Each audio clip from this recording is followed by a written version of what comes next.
नमस्कार मित्रांनो, तुम्हाला पाठीमागच्या व्ह्यूवरनं लक्षात आलेलं असेल. आपण आज मित्रांनो श्री स्वामी समर्थ गोट फार्म,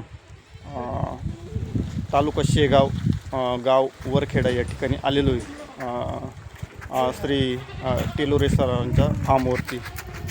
तर त्यांचा आहे ना मित्रांनो प्युअर बिटलचा फार्म आहे आणि त्यांच्याकडे जो महाराष्ट्रामध्ये फेमस झालेला बाला मेल, तर त्या बाला मेलचं प्रोडक्शन त्यांच्या फार्मवरती आहे. तर खूप अतिशय सुंदर असं नियोजन आहे. तर आपण आता सरांची मुलाखत घेणार आहोत. तरी पण मित्रांनो संपूर्ण व्हिडिओ बघा, जेणेकरून तुम्हाला बिटलमध्ये कसं काम करायचं त्याचा एक अनुभव ऐकायला मिळेल. ठीक आहे. तसेच मित्रांनो तुम्ही आपल्या सानप गोट फार्म या यूट्यूब चॅनलला सबस्क्राईब करून घ्या, जेणेकरून आहे ना महाराष्ट्रातील असे नवनवीन फार्म आपण बघणार आहोत. आता तुम्ही व्हिडिओमध्ये बघू शकतात टेलोरे साहेबांनी आपल्या फार्मचं छान नियोजन केलेलं आहे. शेडची बांधणी असेल, तसेच त्यांच्या शेडमध्ये तुम्ही बघत असाल म्हणजे जसे ॲनिमल लहान मोठे आहेत त्यानुसार त्यांनी ते कप्पे बनवलेले आहे, चाऱ्यासाठी गव्हाणी बनवलेले आहे. खूप छान असं नियोजन केलेलं आहे. या बाजूला बघू शकतात बालाच्या काही छोट्या म्हणजे पाठी झालेल्या आहे त्या आहे तिथे. इथे काही मोठ्या फिमेल आहे. या बाजूला दोन मोठे कप्पे त्या ठिकाणी. अतिशय मोठ्या स्ट्रक्चरच्या बिटलच्या शेळ्या आहे. बाहेरच्या बाजूला त्यांना एक मोठा कंपाऊंड मारलेला जागा आहे. त्या ठिकाणी त्या शेळ्या दिवसभर चारा वगैरे खात असतात. या कप्प्यामध्ये बघू शकतात फेमस झालेला आपला बाला लाईनचा बाला मेल आहे. मित्रांनो आपल्याला थंबनेलवरनं लक्षात आलेलं असेल आपण आज कुठं आलेलो आहे. बघा, महाराष्ट्रामध्ये आता गेले 1 वर्षामध्ये जो म्हणजे त्यांचं तसं शेळीपालनामध्ये भरपूर दिवसापासून काम आहे, पण 1 वर्षामध्ये म्हणजे 2025-26 या एका वर्षामध्ये बिटल शेळीपालनामध्ये ज्यांनी एक चांगलं नाव केलेलं आहे ते म्हणजे तो गोट फार्म म्हणजे श्री स्वामी समर्थ गोट फार्म मित्रांनो. आणि आपण आज त्या फार्मवरती आलेलो आहे. तुम्ही व्हिडिओमध्ये बघतच असाल. सर आज आपल्या समोर आहे. सर नमस्कार. नमस्कार. सर आपला परिचय द्या ना. तसं सर्व महाराष्ट्राला आता तुमचं नाव नवीन नाही राहिलेलं, तरी पण जे नवीन व्ह्यूवर्स आहे आपले किंवा नवीन शेळी पालक आहे त्यांच्यासाठी. माझं नाव आहे संतोष भाऊसाहेब टेलोरे आणि आपल्या फार्मचं नाव आहे श्री स्वामी समर्थ गोट फार्म. आणि आपला फार्म आहे बघा मुक्काम पोस्ट वरखेड, तालुका शेवगाव, जिल्हा अहिल्यानगर. बरं. साहेब आपल्या आता नवीन जे शेळी पालक आहे ना त्यांना आपण शेळी पालनाची सुरुवात कशी केली होती त्याबद्दल एक थोडक्यात माहिती द्या. तर आपली शेळीपालनास सुरुवात झाली मित्रांनो 2019 लॉकडाऊनमध्ये. आणि आपण सुरुवात करताना आता मी जशी सुरुवात केलेली त्याच पद्धतीने नवीन शेळीपालन केली तर चांगलं राहील. जास्त भांडवले म्हणजे जास्त प्राण्यापासून सुरुवात करू नका. मी गावरांमध्ये सुरुवात केलेली आणि गावरान मध्ये 1-1.5 वर्ष काम केल्यानंतर आपण बिटलमध्ये काम करतोय आणि आज जवळपास 100% आपलं बिटलवरती काम आहे. अच्छा. म्हणजे बिटल ह्या चांगल्या ब्रीडपासून तुमची आर्थिक प्रगती झालेली. हो. बघा मित्रांनो महाराष्ट्रामध्ये सध्या आता बिटल शेळीपालन प्रगतीपथावर आहे. कारण त्या बिटलचं वैशिष्ट्य मित्रांनो बघा, ते बिटल ब्रीड आहे ना दुधासाठी आणि त्याचं जे स्ट्रक्चर आहे हेवी स्ट्रक्चर मित्रांनो. तर ह्या 2 कारणामुळे आपल्या महाराष्ट्रामध्ये बिटल सध्या प्रगतीपथावरती. आणि तोच म्हणजे त्याच गोष्टी जाणून सरांनी बिटलमध्ये पदार्पण केलं. सोशल मीडियाचा चांगला उपयोग करून घेतला आणि आज त्यांचा फार्म चांगला नावारूपाला आलेला आहे. बघा, प्रत्येक गोष्टीमध्ये आपण ज्या गोष्टी आहेत त्या सोशल मीडियाच्या माध्यमातून जगासमोर मांडल्या तर आपल्याला प्रत्येक टप्प्यावरती म्हणजे आपलं मार्केटिंग पण होतं. आपण काय करतो आहे ते आपल्या शेळीपालकांना म्हणा किंवा आपल्या तमाम महाराष्ट्रातील लोकांना ते दिसतं. आणि चांगलं ब्रीड सिलेक्शन करणं का गरजेचं आहे हे बघा. म्हणजे शेळीपालनाचे प्रकार आहे तर आता यांनी या ठिकाणी बिटल या ब्रीडचं निवड केलेली आहे. तसं आपण लोकल शेळ्या पण सांभाळतो, उस्मानाबादी किंवा आपल्या गावरान शेळ्या. तर आपण त्यातनं फक्त आपलं कटिंग मार्केट किंवा आपलं आठवडी मार्केट जे मटन मार्केट आहे ते कवर करतो. परंतु मित्रांनो बिटल हे असं एक माध्यम आहे, म्हणजे बिटल असं एक ब्रीड आहे का ते दुधासाठी आणि ब्रीडिंग आणि बकरीचं म्हणजे हे 3 मार्केट कवर करण्याची कॅपॅसिटी बिटल या ब्रीडमध्ये आहे. तर आता तेचा अनुभव आपण सरांना विचारतो. ठीक आहे सर, आपण बिटल म्हणजे बिटलच्या किती शेळ्यांपासून सुरुवात केलेली होती? बिटलची सुरुवात आपली खूप कमी शेळ्यापासून झाली आहे. म्हणजे 1, 2, 3 असे म्हणजे 4-5 पाठी आणि 1 बोकड अशी आपली सुरुवात आहे. अच्छा, कारण नवीन शेळी पालन करायचं म्हणलं तर जो शेळी पालन करतोय तो काय करोडपती नसतो. बरोबर त्याच्याकडे सगळ्यात महत्त्वाचं म्हणजे भांडवलाची कमतरता असते. बरं आणि कमी भांडवलात कसं सुरू करता येईल या पद्धतीने आपण एकदम कमी क्वांटिटीमध्ये सुरुवात केलेली आहे. अच्छा अच्छा. आता आपल्या फार्मवरती एकूण मदर स्टॉक म्हणजे फिमेल किती आहे? आता मदर स्टॉक आहेत बघा आपल्या फार्मवरती मोठ्या मदर स्टॉक आहेत 16. अच्छा, आणि आपण जे आता आपला जो बाला ब्रिडर आहे बऱ्यापैकी सगळ्यांच्या परिचय हो हो हो. तर त्याचे एक फिमेल ठेवले आपण 6. त्या पण चांगल्या मोठ्याच फिमेल आहे सध्या. म्हणजे एकला 21-22 मदर स्टॉक झाले. आपली शेळी पालनाची सुरुवात जी आहे तर तुम्ही बऱ्यापैकी माझे व्हिडिओ कधीपासून पाहता माहित नाही, परंतु मला वाटते भरपूर दिवसापासून तुम्ही व्हिडिओ पाहताय. हो हो हो. एकदम झिरोमध्ये सुरुवात आहे. आज देखील तुम्हाला जर माझा जुना शेड बघायचा असेल तर इथून एक 200 फुटावर अंतरावरच आपलं जुनं शेड आहे बघा. म्हणजे आपण शेडवरती जास्त खर्च केलेला नाही. हां हां. कमीत कमी खर्चामध्ये शेड केलं पाहिजे. जास्तीत जास्त 90% जो खर्च आहे आपला सुरुवातीच्या काळात नवीन शेळी पालकांनी प्राण्यावरती खर्च केला पाहिजे. कारण हे जे प्राणी आहे ते प्राणी तुम्ही खरेदी केले, हां. उद्या तुम्हाला शेळी पालन जमतंय नाही जमतंय, तुम्ही हे प्राणी विकून तुमचे मुद्दल पैसे तरी जागेवर ठेवू शकता. बरोबर. तुम्ही जर बाहेरून पैसे काढले, शेडवरती अनादावा खर्च केला, 1-2-3 लाखाचं शेड केलंय, तर त्या लोखंडामध्ये गेलेला खर्च वेस्टेज असतो. बरोबर. आता बऱ्यापैकी शेळी पालक म्हणते मग तुम्ही तर चांगलं शेड केलंय ना आम्हाला असं सांगताय. तर मला मित्रांनो याच्यामध्ये 6-7 वर्ष झाले. पहिलं हा मुद्दा समजून घ्या. शेळी पालन सुरुवात करताना शेडवरती खर्च करू नका. नंतर तुम्ही एसी शेड करा, काही अडचण नाही, परंतु त्याला तुमचं उत्पन्न तसं झालं पाहिजे त्या पट्टीत. बरोबर. बघा मित्रांनो, आपल्याला ना या फार्मवरती म्हणजे जे ॲक्च्युअल शेळीपालन काय असतं, गोट फार्मिंग काय असतं, त्याचं आपल्याला एक चांगलं सखोल मार्गदर्शन आता आपल्याला सरांकडून मिळतं आहे. सर, माझा पुढचा प्रश्न आपल्याला असा आहे का तुम्हाला म्हणजे तुमचं चारा व्यवस्थापन जे आम्हाला माहिती द्या. तुम्ही कुठले चारे लागवड केलेली आहे? खूप चांगला प्रश्न विचारला तुम्ही. चारा व्यवस्थापन मी बऱ्याच व्हिडिओमध्ये सांगितलेलं आहे. आता शेळी पालन करायचं म्हणलं आणि चारा आला की सगळ्यात पहिले डोक्यात येतं लोकांचे पाणी नाही. बरोबर. तर हे कारण नाही बघा. तुम्ही आता आपला फार्म आपण फिरणारच आहे, चारा पण आपण पाहणार व्हिडिओ. हो हो. कमीत कमी पाण्यामध्ये कशा पद्धतीने आपण चारा नियोजन केलंय त्याच्यामध्ये मग आपण सुरुवातीला नेपियर गवत लावले होते पहा. त्याची पण आपल्या उन्हाळ्यामध्ये पाणी नसल्यामुळे अडचण यायची. तर आपण आता पूर्ण जवळपास झाडपाल्याकडे वळलो आणि त्यामुळे प्रामुख्याने 90% आपण सुवाबळीचा वापर करतोय. बरोबर. आणि जो मेथी घास आहे, दशरथ घास आहे, त्याला उन्हाळ्यामध्ये पाणी नसतं, त्याला पर्याय आपण मुरघास केलेला आहे. मुरघास आपण हिरवा चारा म्हणून देऊ शकतोय.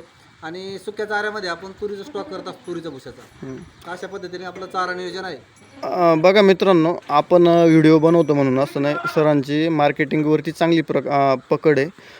ते आता सध्या सुबाबेचं जे वंडर ग्रास बियाणं आहे त्याचं ऑल ओव्हर महाराष्ट्रामध्ये ते आता सध्या विक्री करताय. आणि आम्ही पण काही फार्म व्हिजिट करताना काही ठिकाणी ते बियाणं म्हणजे ते प्लॉट बघितलेले सुबाबरीचे, ज्याला शेंगा येती नाही, ते सुबाबरीचं बियाणं सरांकडे अवेलेबल आहे. तरी पण ज्या नवीन शेळी पालकांना पाहिजे असेल त्यांनी 100% आपण सरांचा नंबर देणारच आहोत व्हिडिओमध्ये, तर तुम्ही त्यांना 100% कॉल करू शकता. बघा, कमी पाण्यामध्ये जो म्हणजे आपण जो ॲवेलेबल चारा करू शकतो तर तो त्यापैकी ना एक सुबाबीचा चारा आहे मित्रांनो. तर मी तुम्हाला पुढे व्हिडिओमध्ये सुबाबीचा त्यांचा प्लॉट दाखवणार आहे. आणि आता बघा, नवीन शेळी पालकांना काही बियाणं पाहिजे असेल तर 100% त्यांना कॉल करा. सर, आता आमच्या मनामध्ये तर प्रश्न भरपूर आहे, पण आता जरा संध्याकाळची वेळ झालेली आहे. तर माझा पुढचा प्रश्न असा आहे का तुम्ही म्हणजे तुमचं नवीन शेळी पालकांना उत्सुकता असते का बिटल शेळी पालनामध्ये, म्हणजे तुम्ही मार्केटिंग कशी करतात तुमच्या फार्मवरती जे प्रोडक्शन तयार होतं, जे मेल फिमेल, मग तुम्ही त्याची ॲडव्हान्स बुकिंग घेतात किंवा ते पिल्लं किती महिन्याची झाल्यानंतर तुम्ही कस्टमरला पुढे देतात, त्याबद्दल जरा सविस्तर माहिती द्या. तर आपली जी विक्रीची प्रोसेस असते पहा, तर आपण जे आपल्या फार्मवरची पिल्लं विक्री करतोय, आता सध्या हे पिल्लू आहे बघा आपलं एक 5 ते 6 दिवसाचं. बरं. 5 ते 6 दिवसाचं पिल्लू आहे आणि हे पिल्लू बुक झालेलं आहे. बरं. तर हे पिल्लू आपण 3 महिन्याचं करून देणार आहे. म्हणजे त्याला 3 महिने त्याच्या आईचं पूर्ण दूध व्यवस्थित भेटलं पाहिजे. हां. किमान त्याचं 25 ते 30 किलोच्या आसपास वजन गेलं पाहिजे. आता भरपूर लोक असतात पहा, काही म्हणतील 3 महिन्यामध्ये एवढं वजन होत नाही. तुम्ही ॲक्च्युअल फार्मवरती या, बिटलचे फार्म बघा आणि चांगले फार्म बघा. तर आपण असे 3 महिन्याचे पिल्लं करून विक्री करतोय. आणि बुकिंग आपण म्हणजे असं काही ठरवून नाही आहे, जे कस्टमरची अपेक्षा असेल समोरचे त्यानुसार. कारण आपले जे कस्टमर आहेत ते देखील खूप विश्वासाचे आहेत, त्यामुळं आपण अशा पद्धतीने विक्री करतोय. अच्छा साहेब, बघा आता तुमच्याकडे जो बाला लाईनचा मेल आहे त्याचं संपूर्ण महाराष्ट्रामध्ये नाव झालेलं आहे आणि तुमचा मदर स्टॉक पण खूप छान आहे. तर आपल्या नवीन शेळीपालकांना म्हणजे अशी भावना असते का काय रेंजपासून पिल्लांची सुरुवात होते आणि कुठपर्यंत हायेस्ट रेट काय? तर व्हिडिओमध्ये ज्यावेळेस आपलं व्यवहार म्हणजे कुठला पण पैशाचा येतो ना त्यावेळेस त्याच्यामध्ये तुम्हाला कमेंट असे येतील, हां तुम्हाला पण चांगला अनुभव असेल, याच्यामध्ये 50% निगेटिव्ह कमेंट येणार, 50% पॉझिटिव्ह येणार. परंतु आपली जी पिल्लाची विक्री सध्या आपण गेले 5 वर्ष 15 ते 25 हजार अशी विक्री करत होतो. ज्यावेळेस आपल्याकडे अशा ब्रीडरचे पिल्लं नव्हते. आणि त्यावेळेस मी पण लोकांना म्हणायचो का एवढं महाग पिल्लू विकत नसतं बिटलमध्ये, लाख रुपयाचे काय सोन्याचे लेंडे हाकता का? हा माझा मुळात स्वतःचा प्रश्न आहे. आज काही जण तुम्हाला कमेंटमध्ये विचारतील, परंतु आज जी आपली पिल्लाची रेंज आहे, हे पिल्लू आपण 1,11,000 रुपये दिले, ते पण त्यांनी खूप रिक्वेस्ट केली आहे. बरोबर. आपल्याला 1,51,000 कमी द्यायचं नव्हतं, 1,11,000 विक्री केलं ना. आतापर्यंत जेवढे बालाचे पिल्लं आलेत सगळे पिल्लं 1 लाखाच्या पुढे विक्री झाली. आतापर्यंत हायस्ट पिल्लू आपलं 1,71,000 विक्री झाले. स्टार्टिंग प्राईज समजा आपल्याकडे समजा आता 20 मेल क्वालिटीचे पिल्लं आहे, तर सर्वसाधारण सर्व काही एका किमतीमध्ये जाणार नाही. मी तुम्हाला ॲक्च्युअल प्रश्न विचारतो, तर तुमची स्टार्टिंग प्राईस सांगा आणि हायेस्ट प्राईस सांगा, जेणेकरून नवीन शेळीपालकांना लक्षात येईल. कमीत कमी 51,000 पिल्लू दिले अच्छा. आणि जास्तीत जास्त 1,71,000. आणि अजून एक सांगतोय मित्रांनो, आपण फक्त पिल्लं महाग विक्री करत नाही तर महाग खरेदी देखील करतोय चांगल्या क्वालिटीचे प्राणी. आता आम्ही आपला जो मेल आहे बाला हा आहे खली लाईनचा, कारण ज्या लाईनमधला मेल आहे त्यांचं नाव घेणं हे म्हणजे कौतुक असलं पाहिजे, लाज नाही वाटली पाहिजे. तर खली लाईनचा मेल आहे हा गोरखआबा घनवट यांच्या फार्मरचा. तर त्यांच्याकडे आम्ही आता फिमेल बुक केल्यात, एवढ्यालाच फिमेल आहेत त्या. तर आम्ही 3 महिन्याचे करून आणणार आहेत. आम्ही 4 फिमेल बुक केल्यात 5 लाख रुपयाला. मला काही जण म्हणतील नवीन शेळी पालक आहेत, नवीन लोकांना तुम्ही फसवताय. मी गेल्या 7 वर्षापासून शेळी पालन करतोय, तरी देखील मी एवढे पैसे दिले आहेत. तर पैसे कशात देतोय आपण? तर पैसे देतोय मित्रांनो क्वालिटीचे. बरं. बघा मित्रांनो, या ठिकाणी अनुभवाचे बोल आहे. आपल्याला म्हणजे तुम्ही असंच शेळीपालन करा असं आपला या मागचा हेतू नाही. परंतु बघा म्हणजे गोट फार्मिंगमध्ये ना क्वालिटी वाईज ॲनिमलची किंमत ठरते. सगळ्यांनी एवढे महाग प्राणी खरेदी करून सुरुवात करावं असं काय वैयक्तिक माझं देखील मत नाही आहे. तुम्ही गावरांमध्ये जरी आज केलं आणि तुम्ही नर जर बिटलचा वापरला तर खूप चांगलं वजन वाढ भेटते बघा. आणि आज गावरांचे रेट बघा, मटणाचा रेट 800 ते 850 रुपये आसपास आहे. त्यामुळं तुमचं गावरांचं जर 3-4 महिने पिल्लू सांभाळलं बिटल क्रॉसचं तर 10,000 रुपयाला सहज विक्री होते. मग एक शेळी जर तुम्हाला वर्षभरात म्हणजे 1.5 वर्षाचं वेतो पकडू आपण, 1.5 वर्ष शेळीचं वर्ष, 3 पिल्लं जरी पकडले, एक पिल्लू तुम्ही कमी झालं किंवा एखादं एक्सपायर झालं आणि जर 30,000 रुपये होत असतील तर असं कुठलंच उत्पन्न नाही. एका शेळीला तुम्हाला काय खर्च लागणार असं लागून. त्यामुळं तुम्ही गावरान जरी शेळी पालन केलं तर खूप चांगलं आहे याच्यामध्ये बघा. बघा मित्रांनो, यामध्ये सरांचा हेतू प्रामाणिक आहे. बघा, जे नवीन शेळीपालक असेल ते आपलं गावरान किंवा उस्मानाबादीमध्ये पण काम करू शकतात. आणि ज्यांना बेटलमध्ये क्वालिटीमध्ये काम करायचं आहे, त्यांना समजा क्वालिटी ॲनिमल घ्यायचे असतील तर क्वालिटी ॲनिमलला आपण 2 पैसे दिले तर आपल्याला आहे ना भविष्यामध्ये आपल्याला ते 2 पैसे म्हणजे रिटर्न पण आपल्याला त्या पद्धतीत भेटतात. तर ही गोष्ट समजून घेण्याजोगी आहे. तुम्ही उगेच कमेंटमध्ये म्हणा किंवा मग सोशल मीडियावरती ना अशी अफवा पसरवली जाते का बिटलचं मार्केट खूप वाढवलेलं आहे. अजून एक विषय, आपल्या फार्मचं नाव आहे श्री स्वामी समर्थ गोट फार्म. बऱ्याच दिवसाचं मला एका व्हिडिओच्या माध्यमातून व्हिडिओ पण बनवला त्याच्यावर मी. बरेच जण असे काही आहेत की तुम्ही स्वामी समर्थचं नाव ठेवून कटिंगला पिल्लं विक्री करताय आणि मास विकून तुम्ही घर गाडी जी प्रगती केली आहे तुमची तर मास विकून केली आहे. तर या व्हिडिओच्या माध्यमातून तुम्हाला प्रामाणिक सांगतोय, गेल्या 7 वर्षामध्ये एकही पिल्लू माझं कटिंगला गेलेलं नाही. पूर्ण पिल्लं ब्रिडिंगसाठी आपण दिलेत. आणि शेळी पालनामध्ये सगळ्यांनीच हे करावं असं नाही, शेवटी हे कटिंगला जाणार आहे. बरोबर, एंड कटिंग आहे. पालन जो व्यवसाय आहे असा जो कमेंट करतोय ना त्याला म्हणा 2 पिल्लं घेऊन 2 वर्ष सांभाळ, तू फक्त त्याला खाऊन पिऊ घाल, सांभाळतोय का? कमेंट करणं सोपं आहे, सांभाळणं सोपं नाही. बघा मित्रांनो, हे अनुभवाचे बोल आहे. ज्यावेळेस तुम्ही गोट फार्मिंग करतात तुम्ही 1-2 वर्ष देतात किंवा एक साधारणतः 9-10 वर्ष वेळ देतात आणि त्यानंतर तुम्हाला जो ॲक्च्युअल अनुभव येतो त्या अनुभवाचे बोल आहे मित्रांनो. त्यामुळे ना आपण सोशल मीडियावर जरी व्यक्त होतो पण जी ॲक्च्युअल परिस्थिती आहे किंवा ॲक्च्युअल गोट फार्मिंग आहे आपण ती प्रत्यक्षात जे आहे सत्यता तीच सांगण्याचा प्रयत्न करत असतो. तर सरांनी या ठिकाणी खूप व्यवस्थितपणे माहिती दिलेली आहे. सर, माझा आता तुम्हाला असा एक प्रश्न आहे का तुमचं फार्मवरती व्हॅक्सिनेशनचं शेड्यूल कसं असतं, थोडक्यात त्याची माहिती सांगा. व्हॅक्सिनेशनचं शेड्यूल म्हणजे असं आहे, आता आपण व्हॅक्सिनेशन करतो प्रॉपरली, म्हणजे जे व्हॅक्सिनेशन करतोय आपण त्याच्यामध्ये PPR जास्त करून आपण उन्हाळ्यामध्ये करतो ना. PPR उन्हाळ्यामध्ये करतोय आपण. उन्हाळ्याच्या सुरुवातीला PPR करतोय. त्याच्यानंतर पावसाळ्याच्या सुरुवातीला म्हणजे मे महिन्यामध्ये अच्छा. आपण ETVचं वॅक्सिनेशन करतोय. त्याचा एक बुस्टर डोस असतो बरं बरं. ET+TTचा, तो देखील आपण एक 15-20 दिवसामध्ये करतोय. आणि त्यानंतर आता पावसाळा संपला की आपण थंडीमध्ये FMDचं वॅक्सिनेशन करतोय. असे आपल्या शेडवरती 4 वॅक्सिनेशन होतात. याच्यापेक्षा काही वेगळं आपण जास्त काही वॅक्सिनेशन करत नाही. बरोबर.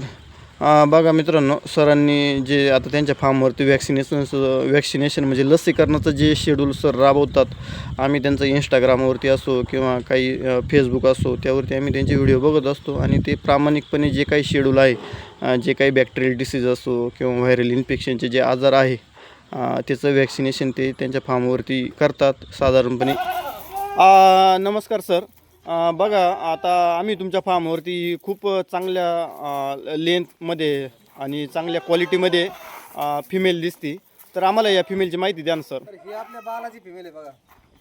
तर ही फिमेल सध्या 12 महिने वय आहे, 2 दातावर फिमेल आहे आणि 42 हाईटला फिमेल आहे. म्हणजे ज्यांना शेळीपालनामध्ये हाईट वगैरे हे लक्षात येत आहे, तर त्यांच्यासाठी 42 हाईटला फिमेल आहे आणि कान आहे तिची 21 इंच. म्हणजे ही आपल्या मेलची क्वालिटी आहे. आणि असे पिल्लं टाकले ना, मोठे झाल्यानंतर हे जर पिल्लं डेव्हलप झाले तर तुमच्या पिल्लाची किंमत येणार बांधकाम. बघा मित्रांनो, चांगल्या ब्रीडरची प्रोडक्शन कसं तयार होतं. साधारणपणे एक 12 ते 13 महिन्याची फिमेल आहे, 2 दातावरती आहे आणि तिनं या ठिकाणी आपण बघू शकता व्हिडिओच्या माध्यमातून तिनं तिची हाईट कशी पकडलेली आहे, कानाची लेंथ, तिचा नाकाचा जो आकार असतो तो.